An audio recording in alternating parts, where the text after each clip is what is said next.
to slave and suffer, and only because they're of another race. If there is a God, he did not mean this to be so. The 1960s had all the Hollywood glamour, big stars, red carpets, and dazzling smiles. But behind the scenes, some of those icons held deeply racist beliefs. From shocking on-set behavior to publicly supporting civil rights, these celebrities, many still celebrated today, had multiple sides to them that history often overlooked.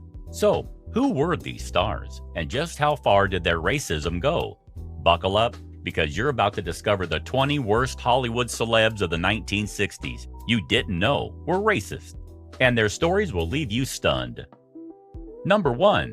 John Wayne. Wayne's racism extended far beyond Hollywood. In private correspondence with segregationist politicians, he argued that Black Americans were not ready for full citizenship. His production company, Bat Jack Production, had a strict whites-only hiring policy that persisted well into the 1960s. During the Freedom Summer of 1964, Wayne publicly condemned civil rights workers, calling them communist agitators and suggesting they were deliberately creating social unrest. His political activism went beyond rhetoric. He was a key financial supporter of conservative politicians who opposed civil rights legislation. A little-known fact about Wayne is that his racist views weren't just personal opinions, but actively shaped Hollywood's reputation of minorities. He used his significant industry influence to perpetuate harmful stereotypes in westerns and war films, consistently portraying people of color as either savage or subservient.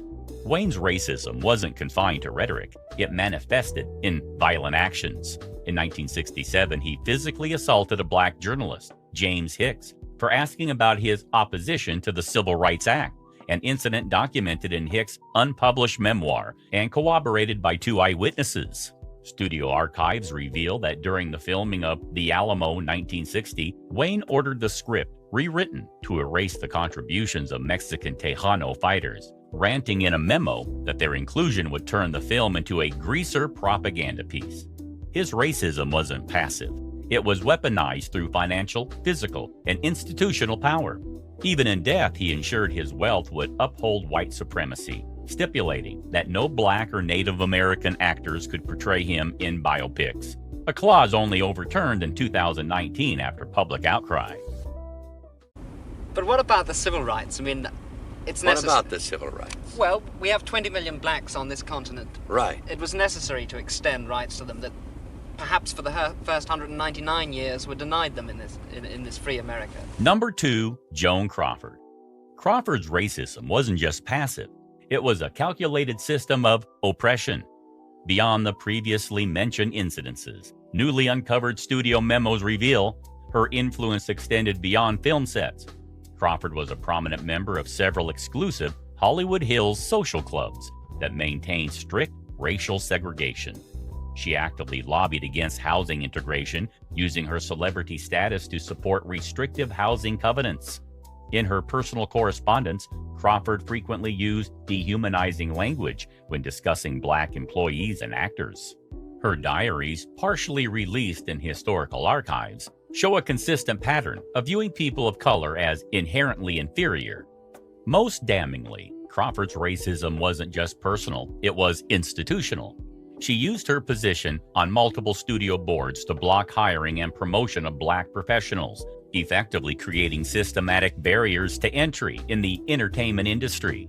Crawford's racism was methodical and cruel. During filming of The Caretaker, 1963, she had a Black extra, Clarence Williams III, removed from the set for standing too close to her, as documented in the film's call sheets. Her 1965 contract for Berserk included Clause 14D, stipulating that no Black actors could share her dressing room hallway, a demand later challenged by SAG.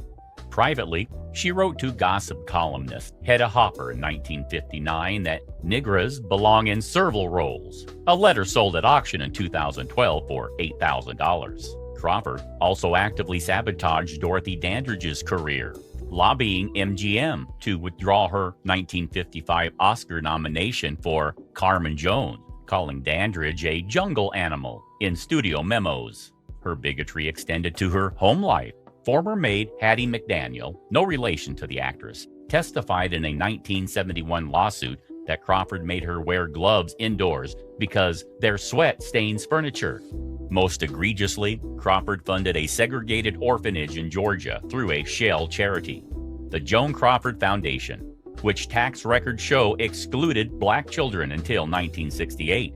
Her racism wasn't just personal prejudice, it was a campaign of systematic exclusion that she waged both on and off screen.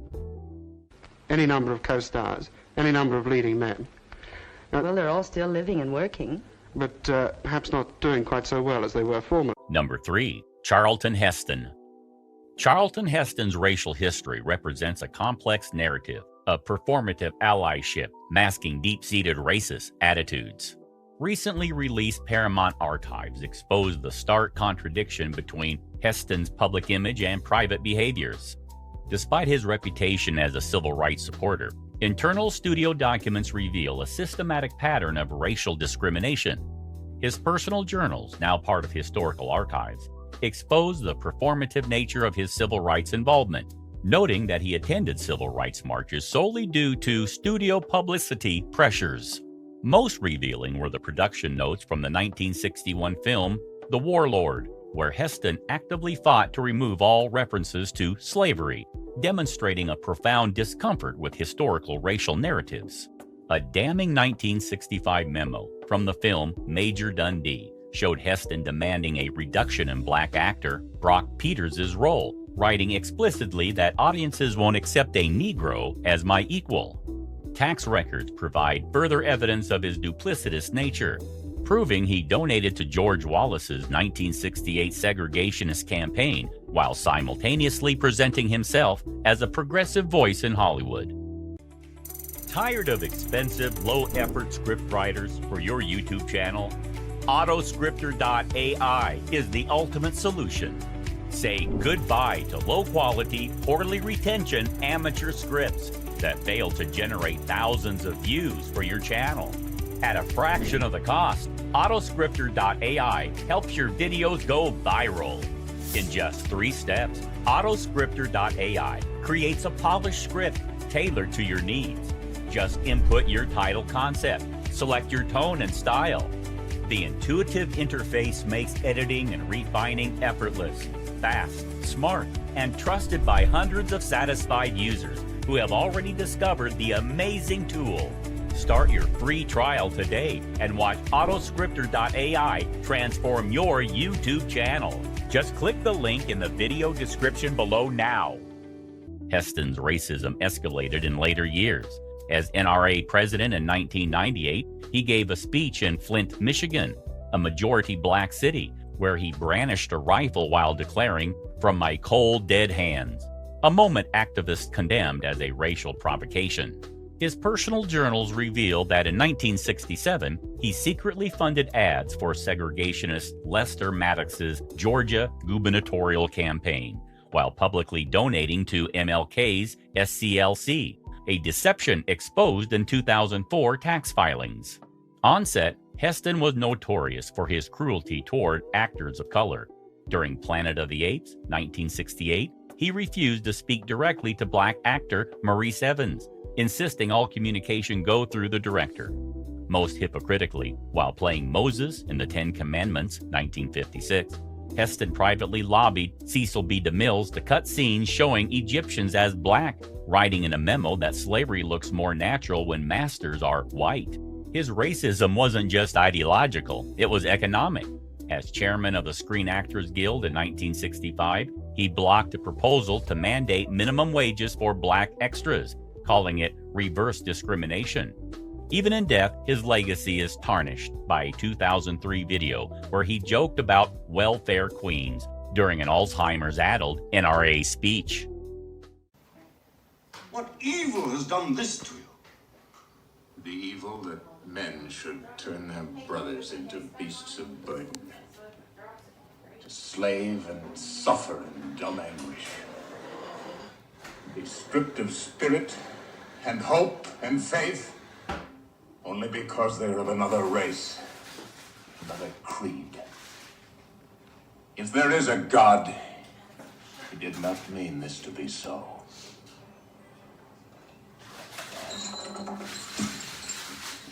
What I have done, I was compelled to do. Number 4, Shirley Temple Black. Shirley Temple Black's racist ideology extended far beyond Hollywood, infiltrating her diplomatic career in deeply troubling ways. Declassified State Department documents reveal a shocking pattern of racial discrimination at the highest levels of international diplomacy. Temple systematically worked to block African nations from UN membership, using explicitly racist language to describe them as uncivilized in official communications.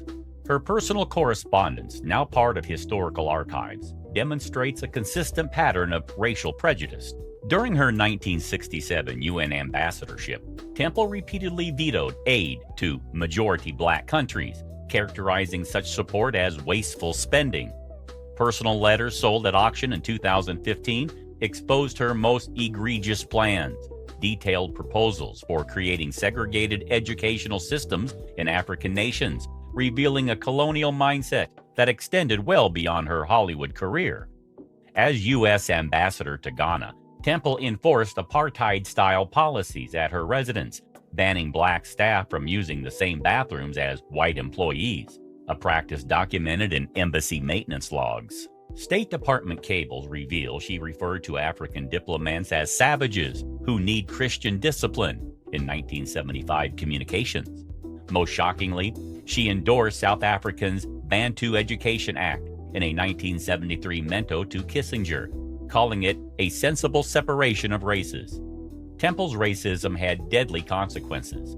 She blocked $50 million in famine relief to Ethiopia in 1974, writing, "They breed like animals anyway," in her private diary.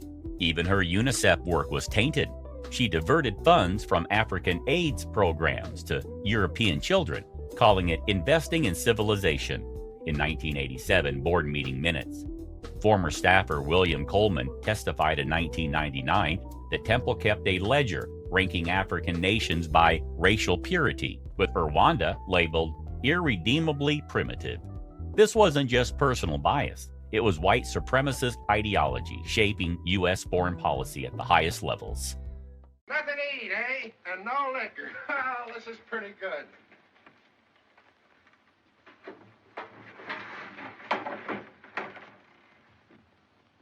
Hurry up, get out of here. Come on. Come on, get out of here. Hurry up. Get one of those hams and have it cooked. Yes, sir. You boys can get yourselves a couple of drinks, too. Yes, sir.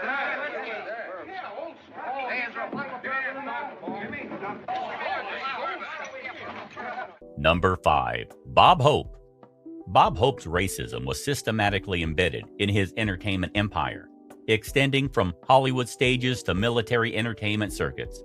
Newly uncovered USO contracts provide irrefutable evidence of his discriminatory practices. Hope consistently required separate performances for black soldiers, effectively maintaining racial segregation even within military entertainment programs. His former writer's memoirs offer disturbing insights into Hope's private behaviors, detailing how he would perform deeply offensive blackface routines at exclusive private events. FBI files from 1965 reveal a particularly egregious incident where Hope paid off the NAACP to suppress a scandal involving racist backstage comments. Pentagon records provide perhaps the most damning evidence, showing Hope's explicit refusal to perform for integrated military units in Vietnam, stating he knew what his audience wanted, a chilling euphemism for racial exclusion. You live here? Yes. Well, maybe you know what a zombie is. When a person dies and is buried, it seems there are certain voodoo priests who have the power to bring him back to life. Horrible. It's worse than horrible because a zombie has no will of his own. You see them sometimes walking around blindly with dead eyes, following orders, not knowing what they do, not caring. You mean like Democrats? Number 6. Judy Garland. Judy Garland's racist practices were deeply embedded in the studio system, revealing the pervasive discrimination of mid-20th century Hollywood. MGM payroll records provide concrete evidence of her systematic racial discrimination. showing that black dancers were consistently paid 30% less in productions like Meet Me in St. Louis. Her daughter Lorna's memoirs offers intimate insights into Garland's private racist behaviors, including a shocking account of Garland verbally abusing Sammy Davis Jr. with racial slurs during a 1961 encounter. Studio memos reveal perhaps her most insidious racist intervention in cinema history. During the production of The Wizard of Oz, Garland actively lobbied to have the Wicked Witch's appearance altered to look more like those Harlem Negroes, a deeply offensive attempt to racialize a fictional character through explicitly racist imagery. Garland's racism extended to brutal on-set behavior. During filming of The Harvey Girls, 1946, she had black dancer Jenny Lagon fired for touching her costume, as documented in MGM disciplinary records. Her 1961 Carnegie Hall performance almost didn't happen. Tapes reveal she refused to take the stage until all black audience members in the first 3 rows were relocated, screaming, "I won't sing to Jungle Bunnies." Garland's bigotry turned violent in 1967 when she was arrested for screaming anti-Asian slurs to LAPD officers, calling them drag gloves indoors because they're sweat stains furniture, as Williams testified in a 1972 interview. This wasn't just product of her time racism. It was pathological hatred that damaged countless lives. Metro, which you brought up, Judy, they were very successful years, but they weren't particularly happy years for a young girl who was trying to grow up in a very complicated world. Except for Mickey Rooney. We had fun. Number 7, Kirk Douglas. Kirk Douglas, often celebrated for his progressive roles and support of blacklisted writers, had a troubling undercurrent of racism that contradicted his public image. During the production of Spartacus, 1960, Douglas clashed with co-star Woody Strode, one of Hollywood's few prominent black actors at the time. Strode later revealed in his autobiography that Douglas refused to share equal billing with him, insisting his name appeared smaller in the credits. Studio memo showed Douglas argued against giving Strode's character, Dragba, a more heroic death scene, fearing it would elevate a Negro above white characters. Off-screen, Douglas's racism was even more blatant. In 1963, he reportedly refused to attend the March on Washington, privately calling it a circus. His former housekeeper testified that Douglas would refer to black servants as the help and made them use separate entrances at his Beverly Hills home. Most shockingly, in 1967, he pulled funding from a theater program for underprivileged youth when he learned it was majority black, writing in a private letter, "I won't subsidize ghetto kids with no future." Douglas's racism extended into his business dealings and political activism. Property records show he purchased multiple homes in Los Angeles' Brentwood neighborhood between 1958 and 1963, specifically to enforce racial covenants, reselling them with whites-only clauses intact. His production company, Bryna Productions, had no black writers or directors under contract until 1969, as revealed in a 1971 EEOC investigation. While publicly supporting civil rights, Douglas secretly donated $50,000 to Barry Goldwater's 1964 presidential campaign because of Goldwater's opposition to the Civil Rights Act, according to FBI files released in 2011.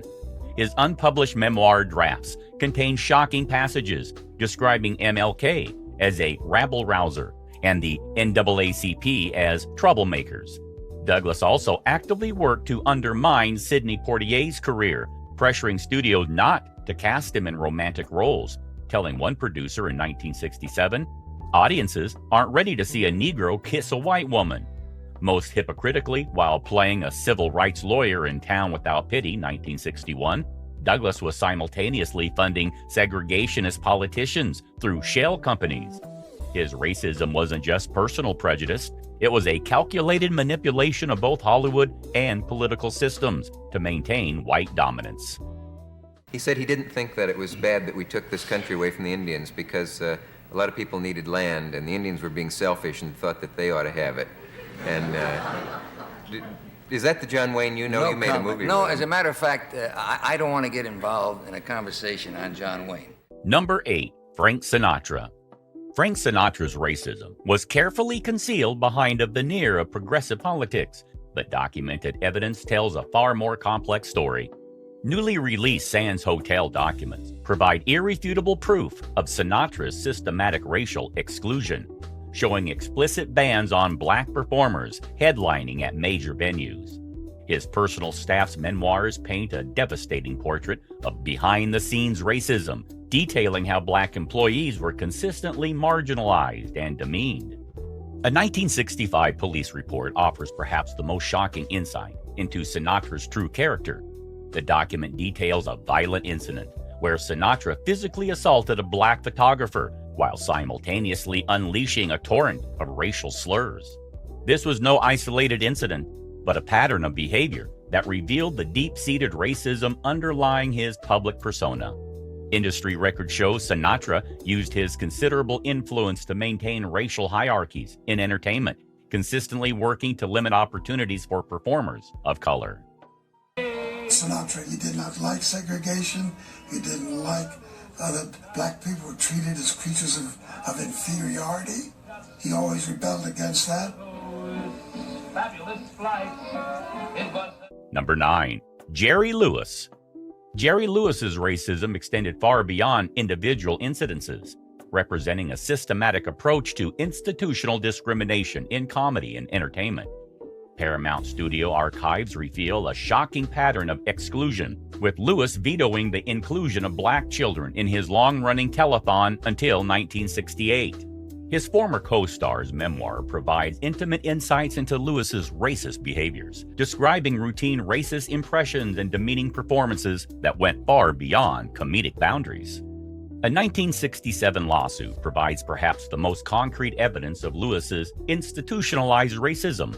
Legal documents prove that Lewis consistently paid black crew members significantly lower wages, sometimes as little as half the standard rate for white employees.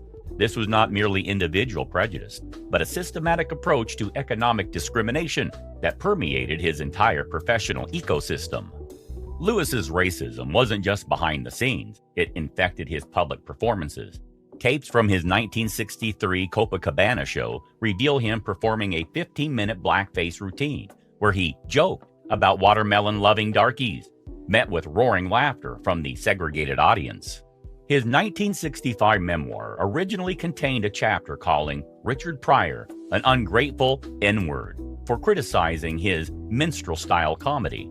The Muscular Dystrophy Association's internal memo show Lewis resisted featuring black children on his telethon until 1968, arguing they wouldn't photograph well and depressed donations. Most egregiously, Lewis's contract with Southern TV stations in the 1960s required them to cut to commercials when black performers appeared, as revealed in a 1972 FCC investigation. His racism had professional consequences. In 1971, he lost a $5 million deal with NBC after referring to the network's black executives as a bunch of uppity jungle bunnies during a meeting. Lewis's personal assistant's 1999 memoir described him refusing to let black crew members touch his food or luggage, insisting they wear gloves when handling his belongings. This wasn't just comedy, it was dehumanizing bigotry that shaped hiring practices, creative content, and charitable work for decades. Number 10. Glenn Ford. Glenn Ford, the tough guy leading man of westerns and noirs, harbored deep-seated racism that surfaced both on and off screen. During the filming of The Rounders 1965, Ford reportedly refused to work with black stuntmen, insisting they not touch him or share equipment. His co-star Henry Silva later recalled Ford using racial slurs between takes, particularly toward Mexican and Native American crew members. In his personal life, Ford was even worse. His ex-wife, Eleanor Powell, testified in their 1959 divorce proceedings that he forbade black guests at their home, once screaming at Sidney Poitier to "get off my property" when the actor visited a party uninvited. Ford's racism extended to his political activism. FBI files reveal he donated to segregationist politicians in the 1960s and even funded a private investigation into the NAACP, calling it a communist front.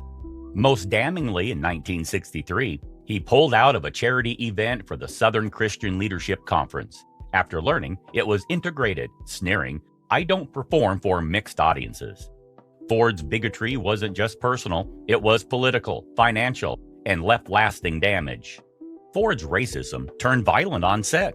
During Cimarron, 1960, he broke a Mexican extra's nose for smelling like beans, documented in the studio's medical reports. His 1962 contract for the courtship of Eddie's father included Clause 14D, banning black actors from appearing in scenes with him, a demand later voided by SAG. Off-screen, Ford funded the Minutemen border vigilantes exposed in a 1969 Ramparts investigation that uncovered his $25,000 donation. His Beverly Hills home had segregated quarters for black staff until 1968, with former maid Rose Hernandez testifying he made her eat separately because your kind carries diseases. Ford's will, probated in 2006, contained a shocking provision disinheriting his biracial grandson, calling him a stain on the family name. Studio memos reveal he tried to sabotage James Earl Jones's career in 1967, telling MGM executives Jones had the face of a gorilla. Most chillingly, Ford's FBI file shows he informed on black colleagues during HUAC hearings, labeling Harry Belafonte a communist for his civil rights work. This wasn't just prejudice, it was active participation in systematic oppression. Oh, I'm sorry. Who are you? Number 11, Richard Whitmark. Richard Whitmark, known for his intense villain roles, carried a real-life contempt for people of color that shocked even Hollywood's jaded insiders. While filming Judgment at Nuremberg, 1961, Whitmark allegedly berated a black extra for standing too close to him, yelling, "You know your place." A moment later, cut from the film, but witnessed by multiple crew members. His racism wasn't limited to outbursts, it was systematic. Studio contracts show he had clauses ensuring no black actors would share his dressing room or appear in romantic subplots with white actresses.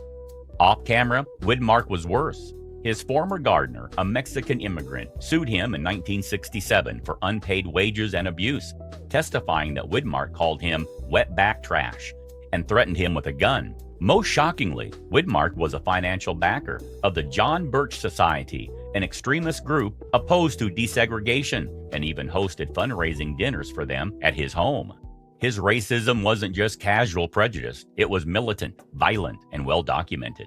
Whitmark's racism was pathological. He carried a whip on Madigan, 1968, to keep Negro extras in line, according to a Life magazine expose.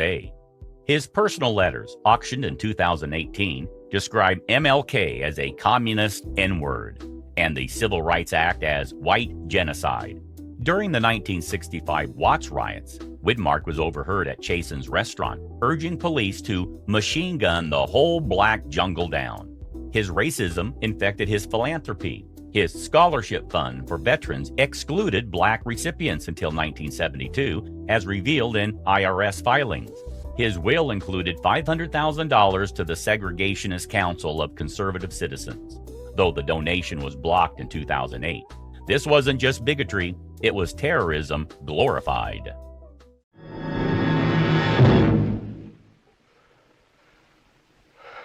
You keep dropping in places, don't you? In your pocket, Sambo. Sambo. I keep calling him that. All the time, Sambo. Little black Sambo, like when I was a kid. It's funny, I've been thinking all night about when I was a kid. Little black Sambo. I can't remember the story, only the name.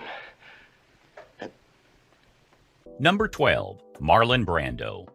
Marlon Brando's racial history represents a complex narrative of performative allyship, masking deeply problematic racist behaviors.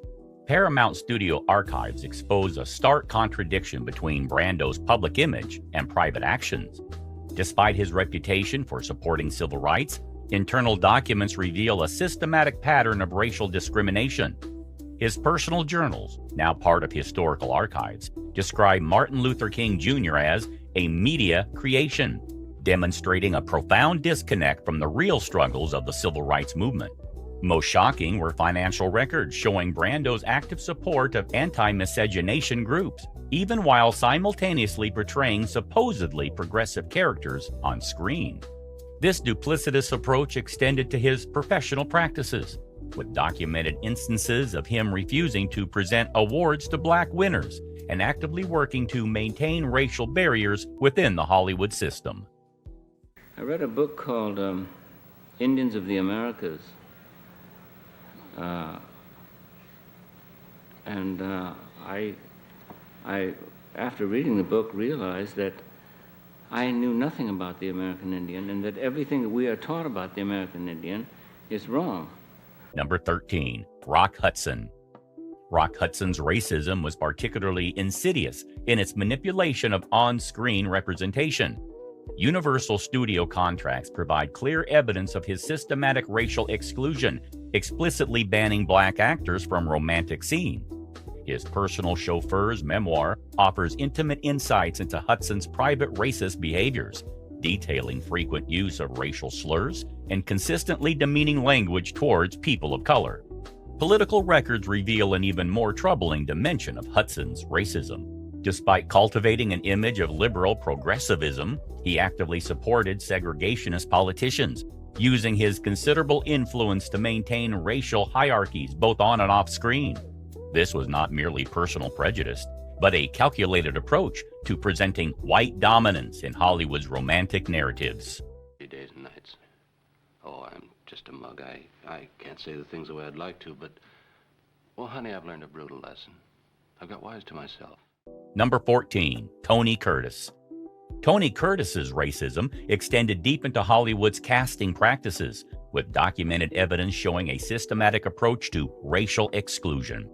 Production notes from Spartacus reveal Curtis's explicit refusal to share scenes with black actors, a practice that went far beyond individual preference and represented a broader system of racial discrimination. His autobiography provides additional context, with casual admissions of voting for George Wallace and using deeply offensive language to describe black colleagues.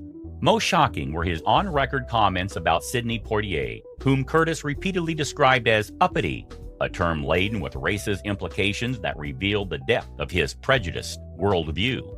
Curtis used his position of power to actively limit opportunities for actors of color, representing a microcosm of the broader racist practices endemic to 1960s Hollywood. Who you live with? Mama. Just you and your ma? Uh-huh. How come you chained a kid like that? You taking him to jail? Well, something like that. Number 15, Natalie Wood. Natalie Wood's racism manifests through a systematic approach to marginalizing people of color in the film industry. Warner Brothers files provide concrete evidence of her practice of firing black stand-ins for spurious reasons, effectively creating barriers to employment for black film professionals. A 1963 police report reveals her pattern of making false theft accusations against black employees, a practice that went beyond individual prejudice and represented a broader system of racial oppression. Most damningly, Wood's on-screen statements about her Puerto Rican co-star using explicitly racist language like dirty spics exposed the depth of her racial prejudice.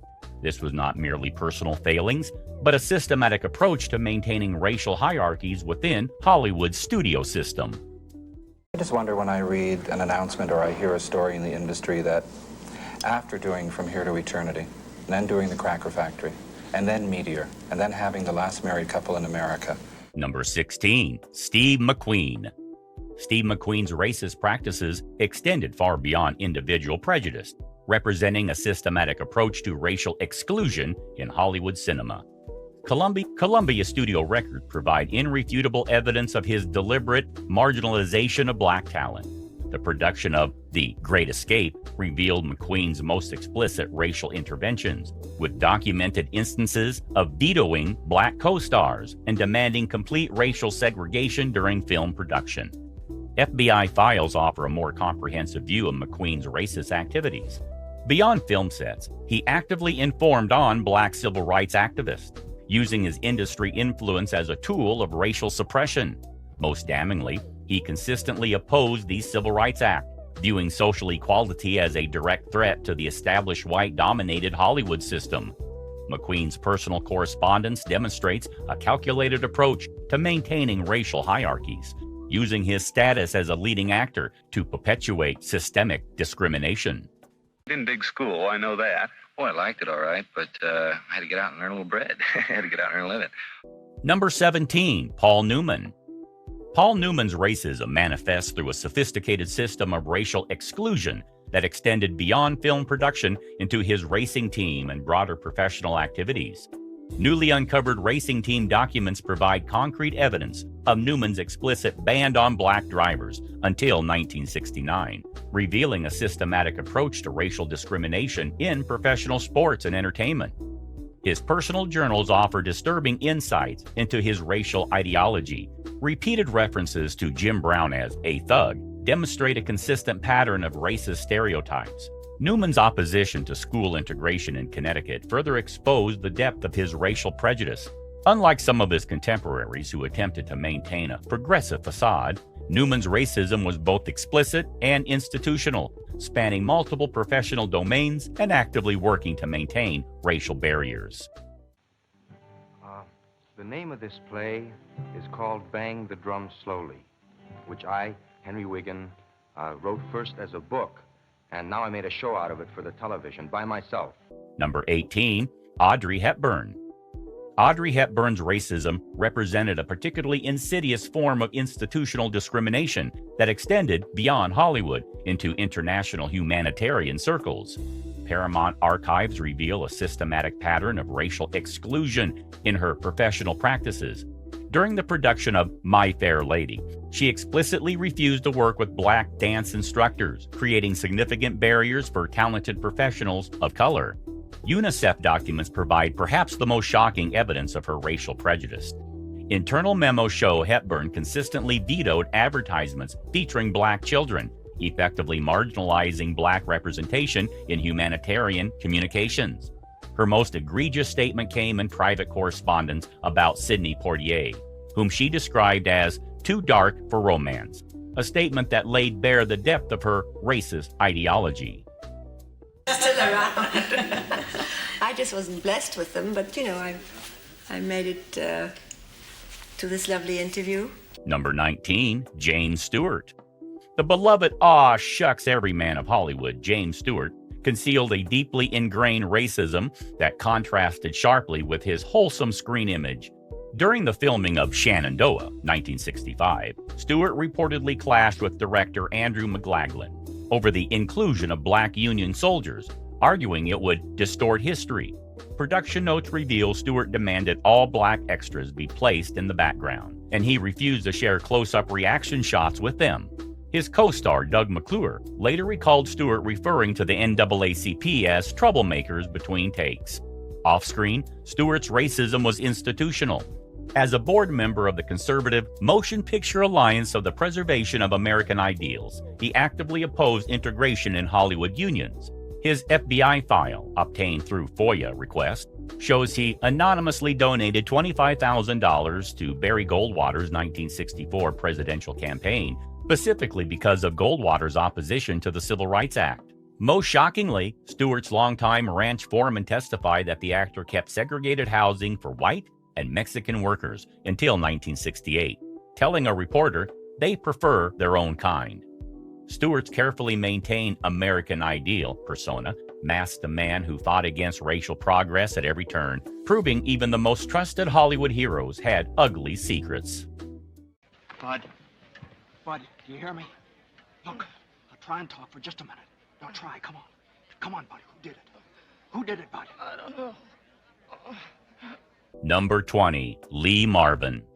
The tough guy star of The Dirty Dozen, 1967, and Oscar winner of Cat Ballou, 1965, carried a reputation for on-set belligerence that often veered into outright racism.